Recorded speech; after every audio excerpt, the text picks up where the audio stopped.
prisiminiau tokią knygutę, vadinasi Laimė yra lapė. Teko skaityti? Aš stoviu ir galvoju, laimė yra ateiti į konferenciją, kur sėdi gyvi žmonės, kur gali sėdėti šalia vienas kito, gali pasikalbėti, išeiti į lauką, išgerti kavos, ar vieni kitų pasiklausyti ir užduoti klausimus, tai yra laimė. Pajauskit, atkreipkite dėmesį, kad mes vėl sugrįžom, labai tuo džiaugiuosi. Labai kviečiu atsisėsti visus, kurie stovi prie durų, tikrai nepavyks išstovėti, ten dar ant laiptukų yra vietos prisėsti. Taip, ir galim pradėti. Prasmė, kodėl jūs ateinate į darbą. Taip pavadintas mano pranešimas. Buvo laikas, kai apie prasmę ir ten vertybės ir dalykus nelabai aš ir galvojau. Tada po 6 metų kelionių grįžau į Lietuvą ir su savo design thinking procesu, tada dar visai naujų Lietuvoje, atsidūriau ISM vadybos ir ekonomikos universitete. Ir ten sutikau Vilių Kontrimą, kuris po 2 metų nuo to momento tapo mano vyru. Atsimenu labai vieną gražų momentą, kai aš valgau pietus tam kambarėlį, kur visi darbuotojai valgo pietus atsinešę iš savo dėžučių. Ir ten ateina Vilius. Vilius buvo viena iš padalinių vadovas ir jis irgi atsineša savo pietus, savo dėžutį, pasideda prie bendro stalo, suvalgo. Lyg ir viskas normalu, ar ne, tada išsirikiuojam į eilę tų lėkščių išsiplauti. Aš stoviu paskui jį, jis išplauna savo lėkštę, savo šakutę ir tada dar išplauna 3 lėkštes, kurios, žinot, ten aplinkui kriauklę būna kartais stovi. Tų, kurie, labai greit turėjo išbėgti, labai skubėjo. Ir jis paima ir tas plauna visas lėkštes iš eilės.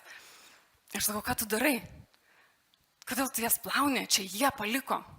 Ir jis nustebęs mano klausimus sako, nes man nesunku, nes aš galiu. Pabaigė plauti, susidėliojo ir išėjo. Ir tik tais daug vėliau aš sužinojau, kad jisai turi asmeninę misiją. Ją vadindavo tarnauti ir tobulėti.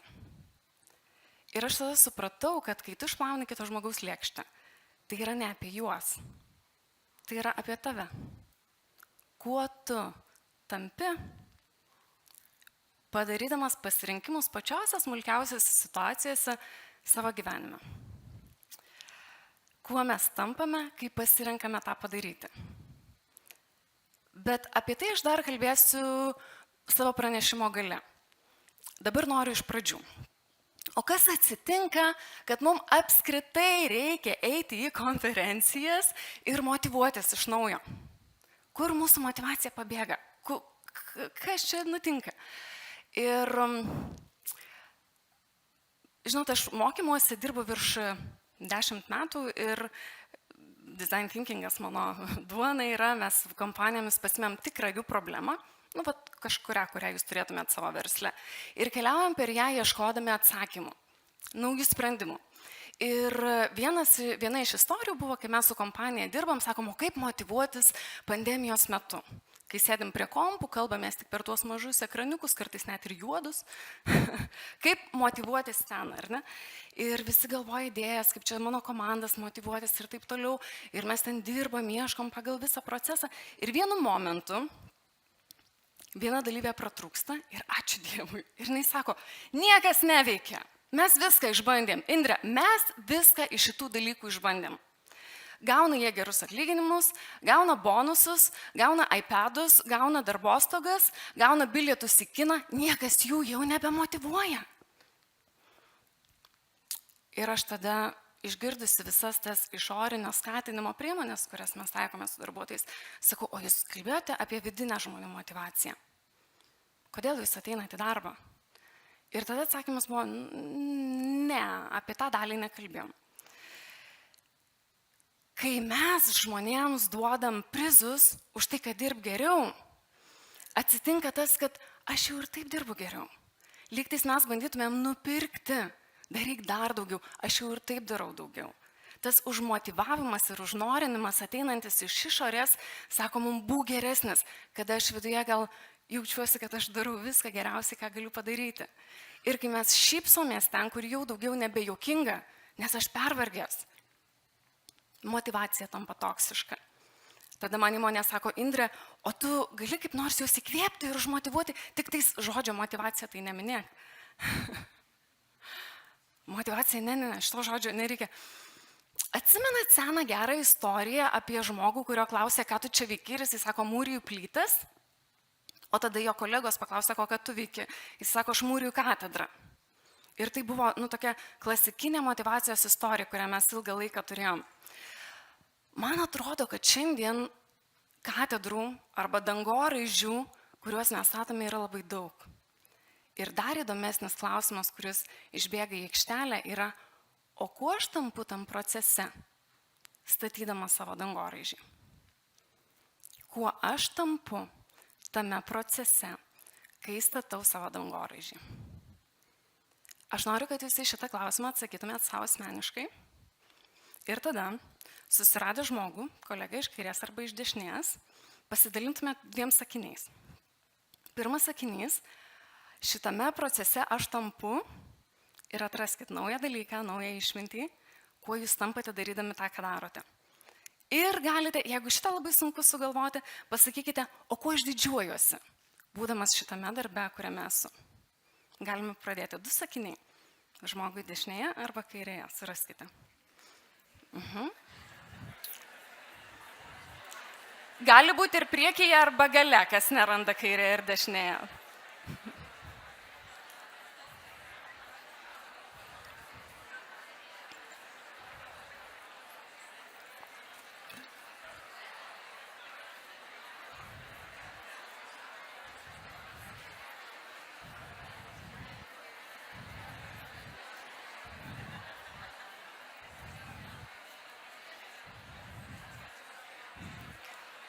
Jeigu pasidalinote, galite susikeisti.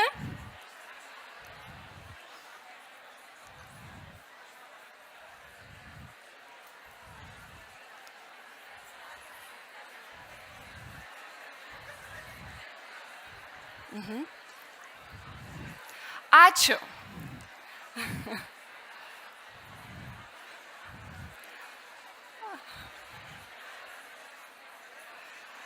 Ačiū, kviečiu sugrįžti. Kviečiu sugrįžti. Aha, istorijos liejasi. Gerai, kam pradėti apie tai galvoti geras jausmas? Geras jausmas? Ok, o kam yra reikalų sugalvoti? Yra reikalų sugalvoti. Labai man buvo įdomu stebėti jūsų reakcijas, visiškai neplanuotas dalykas. Nes yra tokių, kurie sako, ir aš negirdžiu, ką jūs kalbate, aš tik matau kūno kalbą. Ir ta kūno kalba tokia, kiti sako,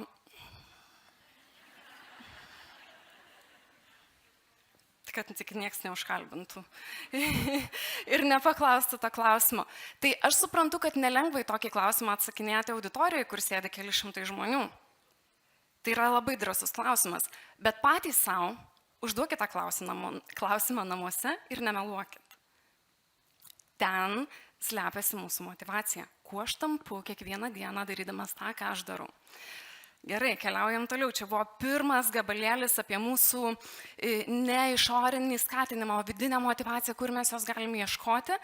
Ir antroji dalis yra apie savirealizacijos kartą. Kažkada mūsų senelių karta negalėjo galvoti apie savirealizaciją, nes jie turėjo išgyventi. Jie neturėjo valstybės, vyko karas, kažkas buvo Sibire, kažkas slėpėsi bunkeriuose.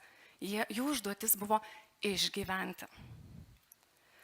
Mūsų tėvų karta buvo apie išmokti gyventi, nes reikėjo pastatyti valstybę ir pastatyti verslus ir darbus ir visą tą, kur mes dabar dirbam ir ką turime. Ir štai mūsų karta yra tie laimingieji, kurie gali užsiduoti savo klausimą, tai kuo aš noriu tapti, tai ką aš noriu dirbti, tai kuriam dangoraižį. Ar šitam padalinė, ar šitam su tuo, ar su tuo, mes turim visą šitą platų pasirinkimą. Ir kai mes ateiname į gerą įmonę, ir jie sako, mes jums žadam savirealizaciją ir augimą ir dalykus, tai mes turim tokį įsivaizdavimą, kad mums sudarys augimo planą, duos mentorių, mokymų programą, tada dar visą palaikymą, kavos aparatą ir visus tos dalykus. Ir tada ateina realybė. Kaip jau sakiau, mokymuose aš dirbu daug metų. Ir turiu tuos visus gražius klientų atsiliepimus ir sėkmingas istorijas, mokymus, kur iki šiandien prisimenu jais, žaviuosi ir didžiuojasi. Ir pati sudėtingiausia, pati bjauriausia mano mokymo diena įvyko per karantiną. Rodos visai neseniai, kada jau turiu tiek patirties ir visko. Ta kartą padariau daug klaidų. Pagrindinė buvo ta, kad sutikau kalbėti ne savo temą. Tada visa technika, kuri galėjo tuo metu neveikė, galėjau matyti tik tais žmonės arba tik tais skaidrės, tada nežinau ką pasirinkti. Ir tame sąmyšyje atvažiuoja kurjeris. Ir mano darbo vieta įrengta prie stiklo pirmam aukšte ir jis pamato mane, kad aš sėdžiu prie stiklo ir jisai, kodėl tu man atidarai durų ir intensyviai pradeda belsti ir aš galvoju, ne dabar. Ir žinau, kad autentiškai reikėtų sakyti, atsiprašau, pas mane kurjeris atvažiavo, bet, ne dabar. Ir aš suprantu tos situacijos absurdiškumą ir sakau, gerai, dabar padarysime pratimą, visi keliaujame į darbo kambarius, iškeliaujame į tuos darbo kambarius, aš save susirenku, iškvepuoju, padarau ten visus reikalus, ten ką reikia. Įsijungia kamerą, pradedu kalbėti ir pradeda skambėti mano telefonas iš darželio. Ir jie man niekada neskambina iš vaikų darželio, jeigu ten viskas gerai. Čia tas vaikų darželis, kur jeigu skambina, reiškia kažkas nutiko. Ir aš jaučiu, kaip viduje visos kaladėlės byra ir viskas. Aš tuo metu skaičiau Brené Brown knygą Didi drąsa, tai ją padėjau šalį ir pasėmiau knygą Rising Strong. Atsistok stipriai. Kas atsitinka, kai nukrinti veido į asfaltą. Labai ant savęs pykau, nes sakau, come on, Indra, tu taip, klaidų kultūra, viskas čia yra pamokos, bet skauda tai žiauriai. Ir jeigu gali klysti, tai negali klysti toj srity, kur jau tu esi profesionalas. Ne ten. Ir aš tiek ilgai ieškojau to atsakymo, kas man padėtų, kad man neskaudėtų. Ir tada pamačiau seną gerą Steve'o Jobso citatą ir kalbą, kuris jis sako, ir mane atleido iš kompanijos, kurią aš pats įkūriau. Ir jisai sako, ir tai buvo toks viešas atleidimas ir pažeminimas, visi apie tai kalbėjo. Aš sako, aš netgi svarsčiau išvažiuoti iš šalies. Ir man naujai suskambėjo tokia istorija, galvoju, turbūt jis panašiai jautėsi. Ir jisai sako, vienintelis dalykas, dėl ko aš neišvažiavau, buvo tas, kad aš vis dar mylėjau tai, ką aš darau. Aš norėjau daryti tai, ką aš darau.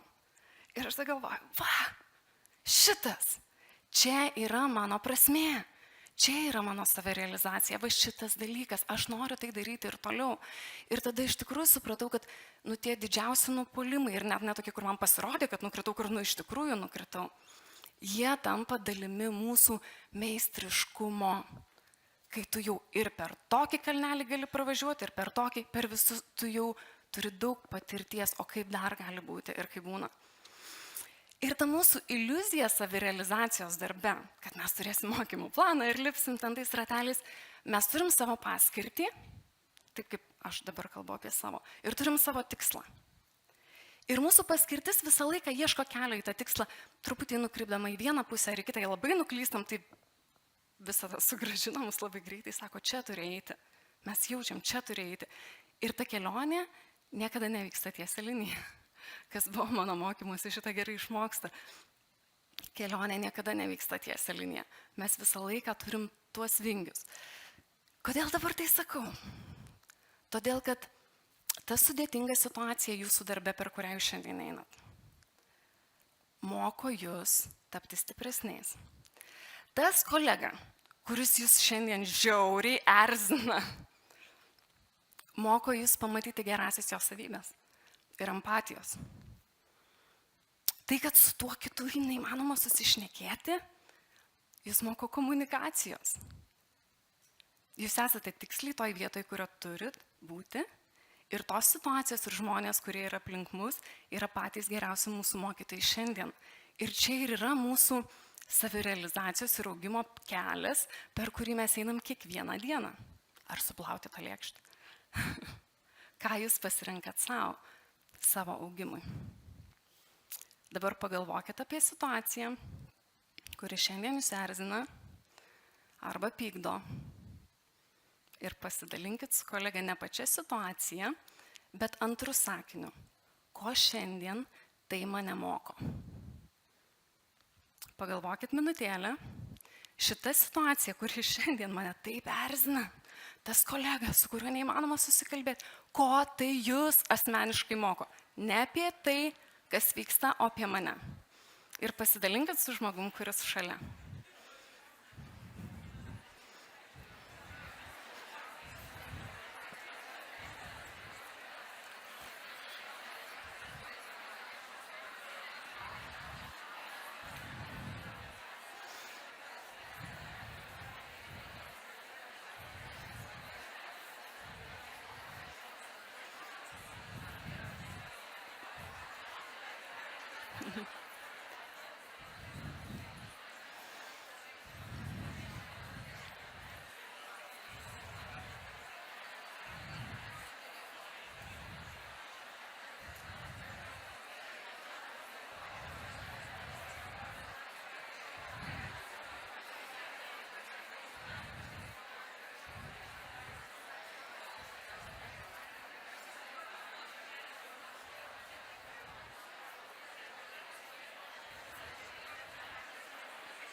Po truputėlį sugrįžtam.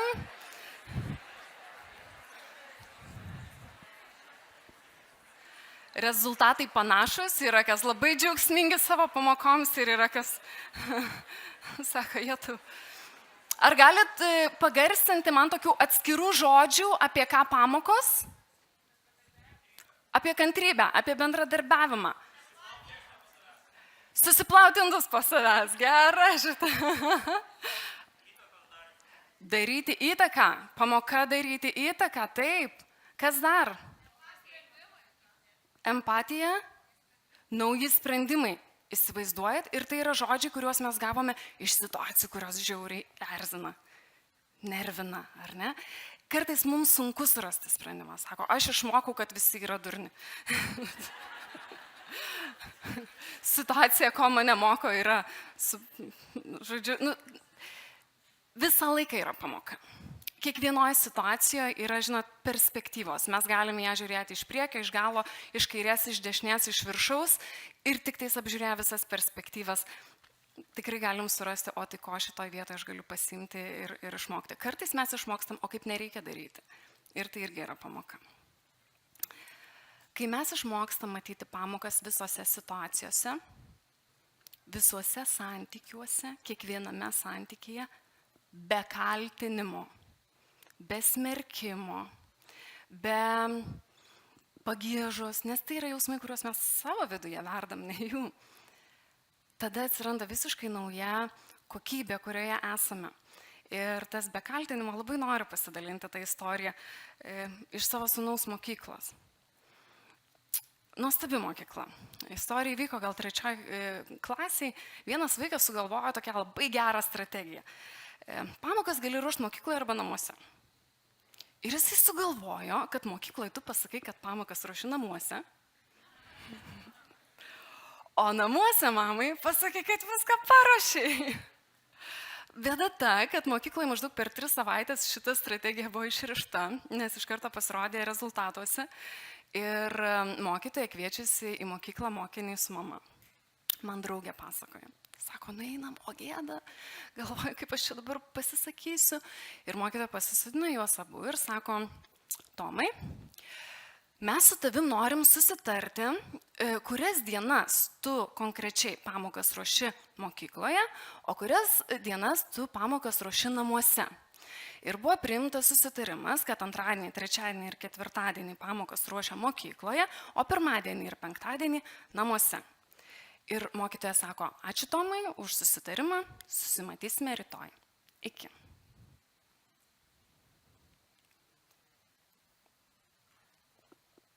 Ir viskas. Ir mes stovim, jokio kaltinimo, ir jokio moralo, ir net jokio, kaip tu taip galėjai. Ar jūs galvojat, kad vaikas nepagavo pamokos?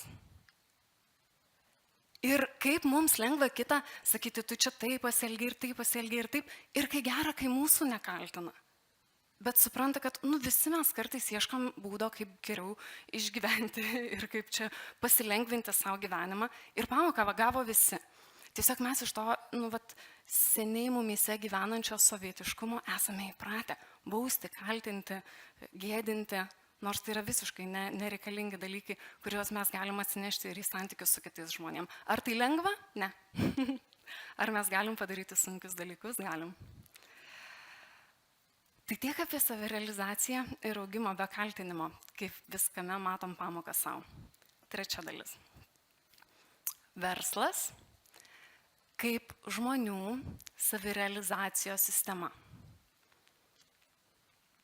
Frederick Laloux savo knygoje Reinventing Organizations, perkurti organizacijas, pasakoja, kaip organizacijos keitėsi priklausomai nuo žmonių sąmoningumo pokyčio.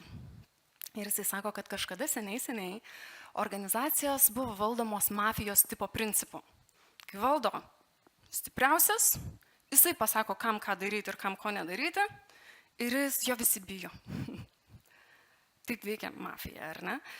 Ir toliau klostydavosi taip, kad tą patį stipriausią kas nors nukauna ir atsistoja kitas stipriausias. Ir tas vadovam ilgalaikėje perspektyvoje nebuvo labai faina, nes niekada nežinai, kada tau reikės pasitraukti.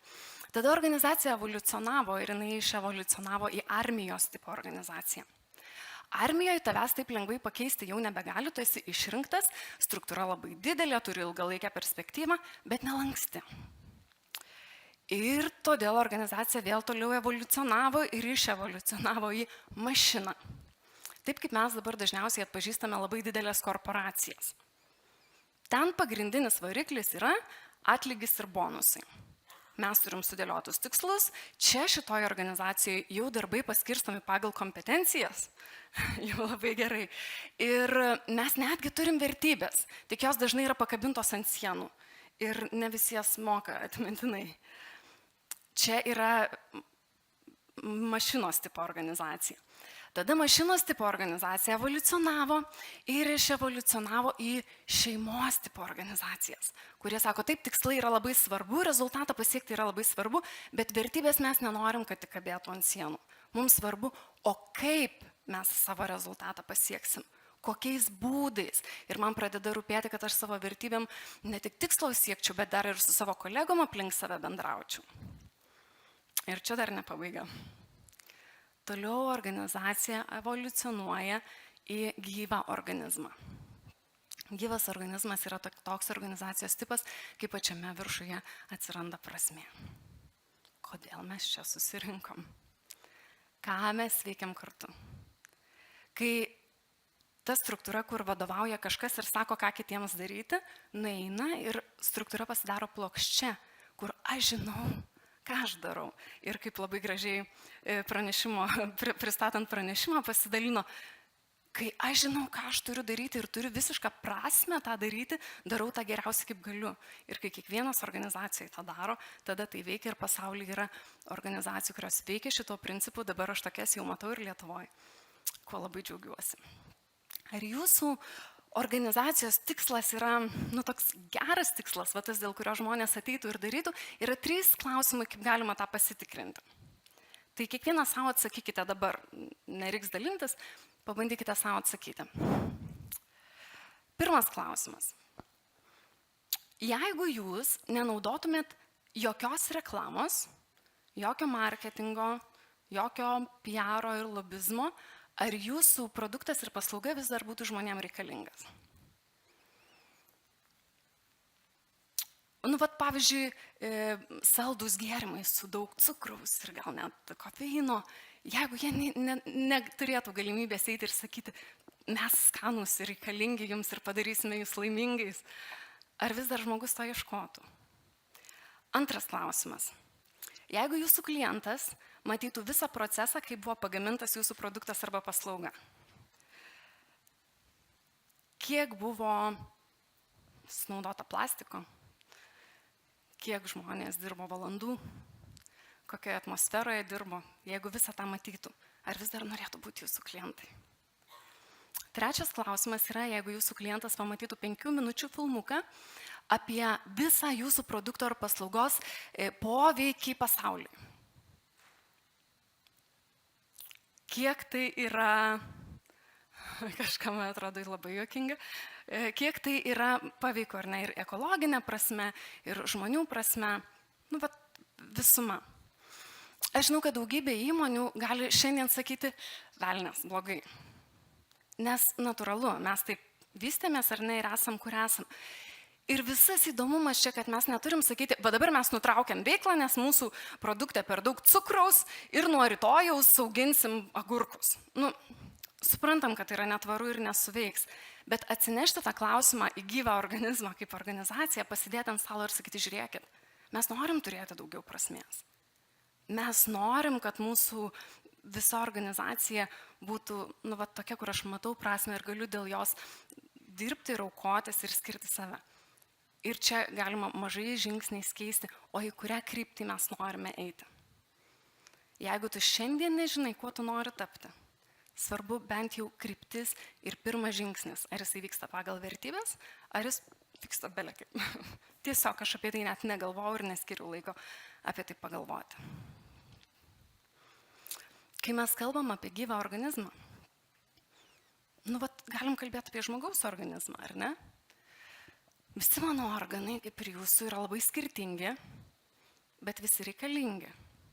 Smegenys dirba savo darbą, širdis savo, kepenys savo, oda savo, net ir plaukai. Tuo tarpu organizacijose, kai mes esame iš skirtingų padalinių, tai smegenys sako, tai ką ten tie plaukai veikia? Jokios naudos. Sėdi beveik toj pačioj vietoj kaip ir smegenys ir tipo nieko nedaro. Bet mes kiekvienas turim savo paskirtį ir jinai yra kitokia negu jų. Tai matyti, kad visi organai sudaro 100% organizmo yra labai labai svarbu, kad mums reikalingas kiekvienas iš jų. Bet matant visą 100% paveikslą, nepamiršti pačios svarbiausios dalies, kad aš turiu savo procentą atstovėti taip gerai, nes be jo nebūtų visumos. Čia yra visa didelio gyvo, sveiko, laimingo organizmo esmė. Būti tokia organizacija. Ir jinai kūrėsi, neduosiu jums piliulių. Jinai kūrėsi per pokalbius, per kokybišką laiką kartu, per kalbėjimą apie prasmę, per visus šitos dalykus. Ir žinot ką, šiandien man atrodo, kad visas pasaulis mus kviečia tą daryti. Nes kai pandemija mus uždarė namuose, jinai sakė, pergalvok, kaip gyveni savo gyvenimą. Ką veiki? Tau tikrai reikia eiti į darbą? O gal gali susiorganizuoti kažkaip kitaip? Kiek laiko skiri šeimai, o kiek darbui? Labai daug klausimų, kuriem davė laiko pagalvoti. Tada atsitiko karas Ukrainai ir davė dar geresnį klausimą. O iš viso tai, ką veiki, turi prasmę?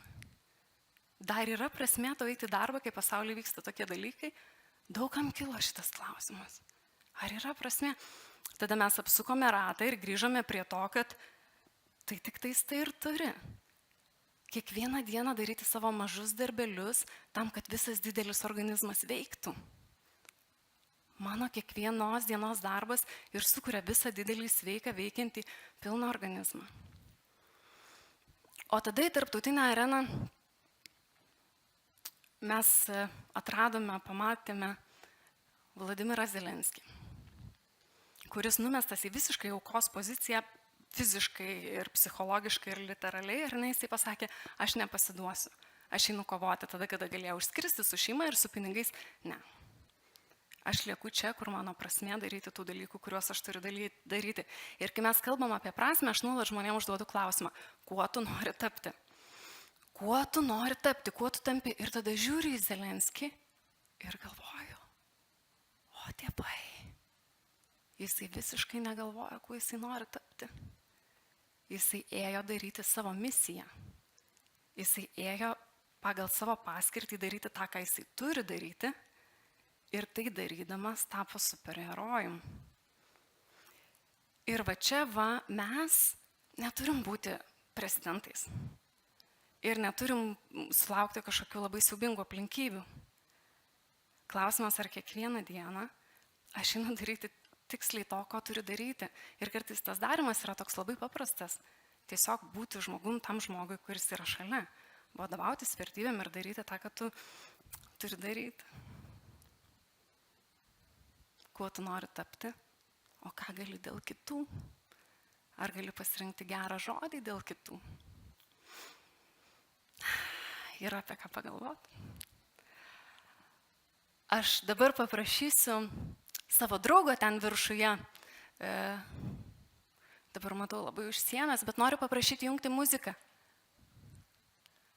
Aha. Ir jūsų visų noriu paprašyti labai giliai įkvėpti. Taip giliau negu paprastai įkvėpėte. Taip. Ir paleisti. Ir dar kartą.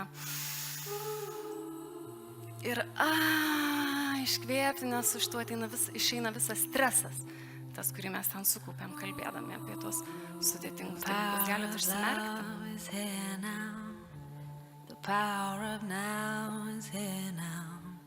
Kvėpkim. Ir iškvėpkim. Jeigu pas kažką dar ateina tokia mintis, kuris sako, kas čia vyksta, dėl čia man tą daryti, tai jūs ją pakvieskit išeiti atostogų 3 minutėms, tai minčiai. Ir pasakykit savo, šiandien aš priimsiu save lygiai tokią ir tokią, koks esu. Nesistengdamas būti geresnis, išmintingesnis, labai protingas, priimsiu tokį, koks esu.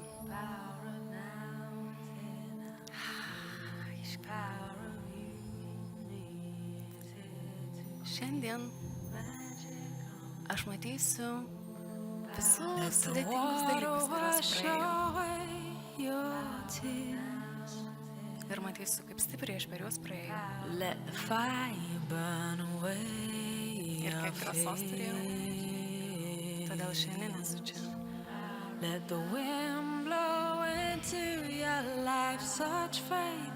Šiandien aš žiūrėsiu į nepažįstamą žmogų, kurį sutiksiu čia kažkur koridoriuje.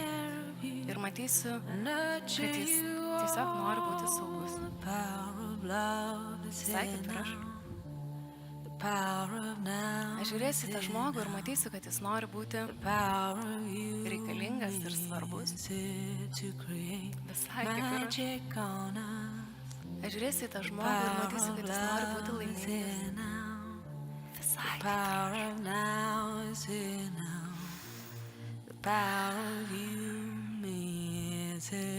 Aš žiūrėsiu kitą žmogų ir matysiu, kad vieną dieną jisai susirgs. Ir pasveiks. Visai kaip ir aš. Aš žiūrėsiu kitą žmogų ir matysiu, kad jisai turi žmonės, kuriuos labai myli ir kurie myli jį. Visai kaip ir aš.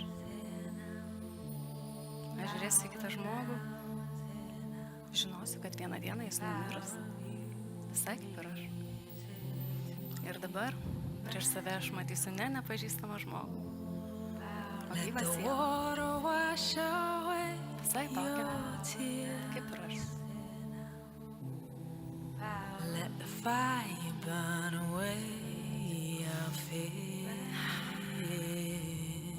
Ir sėdėdamas čia aš tiesiog padėkosiu, kad galiu sutikti tą žmogų, kad galiu čia būti. Kad galiu būti tame darbe, kuriame esu, su tai žmonėm, kurie ten yra. Už tai, kad galiu tai patirti. Už tai, kad esu gyvas.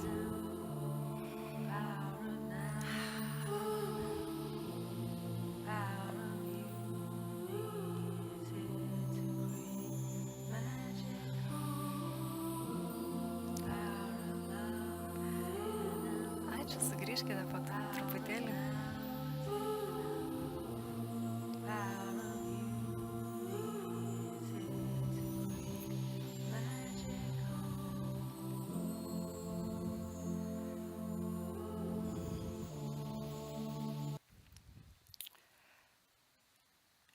Įvykiai ir žmonės ir dalykai neturi reikšmės ar prasmės. Bet mes žmonės turime ypatingą galimybę tą prasmę ir reikšmę jiems suteikti. Žiūrėdami visai nepažįstamą žmogų, galime matyti svarbų žmogų, kuris atėjo čia nuveikti svarbaus dalykų. Ir mes tą prasmę galime matyti žiūrėdami į nepažįstamą, į dangoraižį arba į lėkštės prie kriauklės. Prasmę suteikime mes. Ir tas pats Vilius Kontrimas, nuo kurio pradėjau šiandien istoriją, jisai laikėsi tos savo misijos. Tarnauti ir tobulėti ir daryti. Ir praeitą savaitę iš Financial Times atsiėmė apdovanojimą už įmonę, kuri pateko į greičiausiai augančią įmonę Europoje 1000. Mes atšventėm ir kai aš sakau, kad organizacijos gali būti gyvi organizmai, gali rūpintis vieni kitais, kad mes galim daryti vieni dėl kitų, nors ir kaip sunku, bet transformuoti save ir augti tame santykėje kartu su kitum, tai yra tikra. Ir mes tą kurti pradedam nuo savęs, nuo savo požiūrio keitimo ir nuo savo prasmės matymo kiekviename dalyke aplinkui, skaitant lėkštę. Labai daug viską prikalbėjau. Tai sudėsiu akcentus ten, kur svarbiausia. Jūs turite savo paskirtį. Ir jinai yra reikalinga ten, kur šiandien esate. Jūsų augimas nevyksta tiesia linija. Ten yra reikalų, matykite tame pamokas, nes jeigu vis dar esat kaltinime, pikime ir erzinamėsi, nepagaunat žaidimo taisyklės. Sudarykime erdvės vieni kitiems kalbėtis apie pačius svarbiausius dalykus, nes niekam kitam neturim laiko. Ir galiausiai prasmę viskam suteikime mes patys. Turiu 2 minutės, todėl pabaigsiu istoriją, kuri apjungs visą tą, ką pasakiau prieš tai. Jeigu labai sunku buvo followint ir atsiminti tas detalės, tai viena istorija, kuri apibendrina viską. Prieš keletą metų, dar turit energijos paklausyti, dar galim, gerai. Prieš keletą metų važiavau iš Elektrėnų į Vilnių. Su tokiu senu Toyota Yaris. Ir važiuoju piktą, galvoju, barška, čia ta mašina, muzika blogai girdisi, o dar kai lyt pradeda, tai iš vis blogai girdisi. Man reikia naujo automobilio, bambu savo galvoju iš širdies. Ir tik tai išsuku iš Elektrėnų į autostradą ir žiūriu, moteris tranzuoja pakeliui. Ir kažkaip visiškai automatiškai sustojau. Ne tai, kad visada sustojau, bet tiesiog savaime sustojau. Ta moteris įlipa automobilį, o aš bandau užmegzti pokalbį. Ir sakau, lyja, čia tas oras toks blogas, o jinai sako, jo, bet koks ilgas ir gražus ruduo buvo. Gerai, sakau, bet čia jau, jau ir žiema ateina, nes čia jau tie ir sutemė, ir lapai krenta. Jis sako, taip, bet jis tai ruduo, dar būna žiema ir pavasaris ir vasara, įsivaizduojat, mes 4 metų laikus turim, o yra kas neturi. Aš dar kartą ją pasižiūriu ir sakau, bet jums turbūt sunku tranzuoti, stovit prie tos autostrados, tranzuojat, o jis sako, ne, nesunku, man visada sustoja, 1-2 valandos ir sustoja. Tada mes dar pašnekam apie jos vyrą, giminės, jis sako, čia taip gražu, jeigu mes vasarą ir dviračių važiuojam, bet ten saulė leidžiasi, o iš ten paukščiai parskrenda. Tada sustoju aš prie Vievio, nes tik iki ten jinai važiavo, jinai išlipdama duoda man 2 litus tais laikais. Ir aš sakau, tikrai nereikia. Jinai sako, ne, imk, ledų nusipirksi. Aš pasiimu jos 2 litus, turiu jos ir šiandien piniginiai. Ir tada, kai man pradeda rodytis, kad gyvenimas blogas ir kad neturiu motyvacijos, aš pasiimu tuos 2 litus ir sakau, Indre, mes 4 metų laikus turim. o yra kas neturi.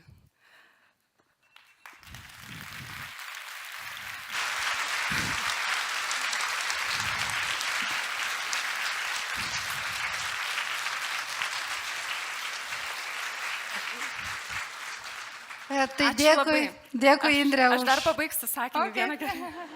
Čia tas taip nuskambėjo. Aš dėkoju Jums. Ir paskutinis sakinys buvo tas,